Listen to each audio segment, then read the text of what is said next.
Пайшлі лісічкі яны ўжо на камароўцы, а пакуль беларусы спрачаюцца з-за пенсіі ўнутры краіны, рэжым зладзіў тэрор супраць пенсіянераў. Град з'яйцоў у гарадах, але сіноптыкі настроены аптымістычна, калі прыйдзе пацяпленне ў Беларусь. З вас падабайкі і каментары, а мы пачынаем. Сталіся вядомыя трагічныя падрабязнасці буйнога ДТЗ, што адбылося пад Смалявічамі 3 чэрвеня. У больніцы ад атрыманых траўмаў памёр 87-гадовы кіроўца «Жигулёў». Медыкі змагаліся за ягонае жыццё некалькі дзён, аднак выратаваць яго так і не здолелі. Нагадаем, 3 чэрвеня пажылы мужчына выехаў на сустрэчную паласу трасы Слабаданова сады і скіраваўся ў бок Менску. Відавочцы сігналілі яму, але кіроўца не рэагаваў. У выніку ВАЗ у лоб пратараніў «Форд» і пазадарожнік «GMC», які ад удару вылецеў у кювет і перакуліўся. Акрамя самого пенсіянера ў аварыі сур'ёзна пацярпелі 2 пасажыркі перакуленага красовера. Сёння ноччу гомельскія ратавальнікі выязджалі на вуліцу Косарава, дзе загарэлася кватэра на другім паверсе 17-павярховага дому. Падчас выведкі ў ахопленым агнём пакоі работнікі Міністэрства надзвычайных сітуацыяў знайшлі цела гаспадара, пенсіянера 1956 года нараджэння. Мужчына загінуў, пажар аператыўна зліквідавалі, на тушэнні былі задзейнічаныя 7 адзінак тэхнікі. Агнём пашкоджаная маёмасць, а асноўнай версіяй здарэння спецыялісты называюць неасцярожнасць пры курэнні.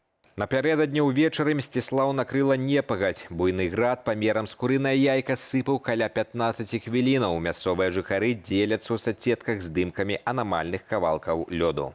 Стыхія паспела нарабіць шкоды, ў горадзе пашкоджаны аўтамабілі, а на прыватных падворках ушчэнт прабітыя цяпліцы з полікарбанату. Інфармацыі пра пацярпелых людзей пакуль не паступала. Незвычайную знаходку выявілі на сваім агародзе жыхарка Глуску. Там вырас рэдкі экзатычны грыб мутынус рэвенеля, які паходзіць з Паўночнай Амерыкі. У Беларусі гэты від упершыню знайшлі ў 2001 годзе і занеслі ў чырвоную кнігу. Навукоўцы папярэджваюць, грыб неядомы і мае незвычайны выгляд. Пры сустрэчы з такой экзотыкай спецыялісты просяць яе не зразаць і не пашкоджваць, каб захаваць рэдкую папуляцыю. А тым часам пад Менскам ужо збіраюць першыя кашы лісішак. З'явіліся яны ў продажы і на знакамітым камароўскім рынку. За 1,5-літровы аб'ём першых лясных грыбоў цяпер просяць 25 рублёў. Масавымі і больш таннымі яны стануцца бліжэй да канца чэрвеня. Галоўны сакрэт прыгатавання лісічак. Пры ачышчэнні іх ні ў якім разе нельга мачыць вадой, а смажыць трэба невялікімі порцыямі на гарачай патэльні адразу з маслам, каб яны засталіся сакавітымі і крыху хрумсткімі. У Беларусі завяршаецца працэдура стварэння адзінай дзяржаўнай сістэмы продажу квіткоў на прыгарадныя, міжгародныя і міжнародныя аўтобусы і маршруткі. Публічнае абмеркаванне праекту пастановы Саўміну скончылася 6 чэрвеня. З 1 ліпеня 2027 года гандаль квіткамі ў абыход новай платформы зробіцца незаконным. Каб здзейсніць паездку, пасажырам давядзецца заводзіць асабісты кабінет з пашпартнымі звесткамі і тэлефонам. Поўны доступ да гэтай базы на 3 гады атрымаюць сілавыя структуры. Эксперты азначаюць, што эканамічнага сэнсу знішчэння папулярных прыватных агрэгатараў няма. Гэта чыстая маніпалізацыя рынку, якая дасць уладам рычагі кантролю і магчымасць проста выкідваць з бізнесу непажаданых прыватных перавознікаў. У тыктоку набрала папулярнасць відэа беларускі, якая пасля 37 гадоў працы кухарку атрымала пенсію 495 рублёў. Жанчына абурылася каментарамі пра тое, што малыя грошы маюць нібыта толькі тыя, хто нічога не рабіў, і папрасіла іншых падзяліцца сваімі лічбамі.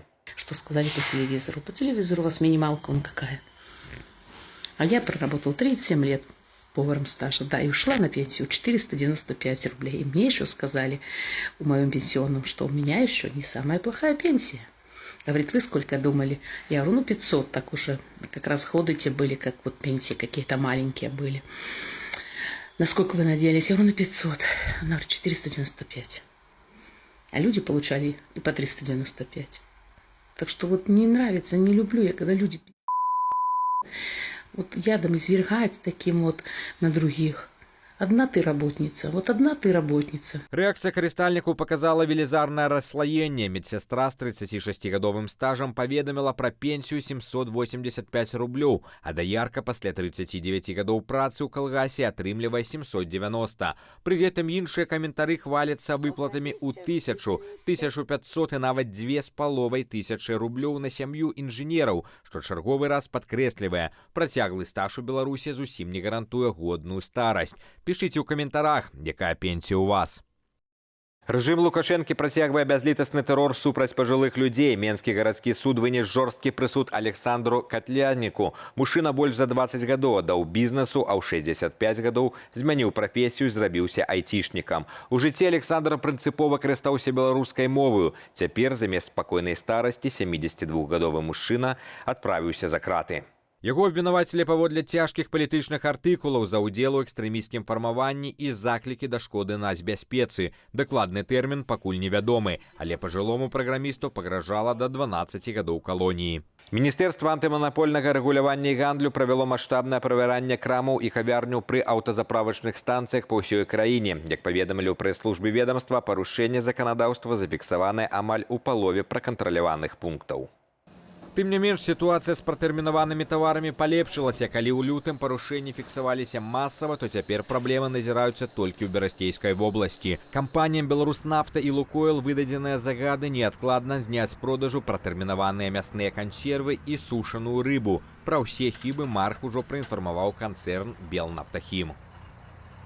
Поспех беларускага спорту на чэмпіянаце Еўропы ў веславанні на байдарках і каноэ ў Партугаліі. Байдарачнік Уладзіслаў Кравец заваяваў золата на дыстанцыі 1000 метраў. У вырашальным заездзе беларускі спартовец здзейсніў камбэк. Пасля першай паловы дыстанцыі ён ішоў 8-м, але на фінішным адрэзку абышоў усіх канкурэнтаў, пакінуўшы ззаду весляроў з Вугоршчыны і Партугаліі.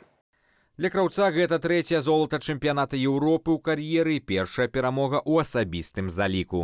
У бліжэйшую нядзелю 14 чэрвеня надвор'е ў Беларусі будзе няўстойлівае. Белгідрамет прагназуе воблачнасць з праясненнямі. На большай частцы тэрыторыі краіны пройдуць кароткачасовыя дажджы, у асобных раёнах прагрымяць навальніцы. Вецер чакаецца паўднёва-заходні ўмераны, аднак пры навальніцах магчымыя моцныя парывы. Слупкі тэрмометра ўначы пакажуць ад 7 градусаў цяпла, а ўдзень паветра прагрэецца да 22 градусаў. Добрае надвор'е прыйдзе ў Беларусь на наступным тыдні. Гэта былі ўсе навіны на сёння. Стаўце лайкі, падпісвайцеся на канал. Гэта вельмі важна для прасоўвання аператыўных і незалежных навінаў. Беражыце сябе.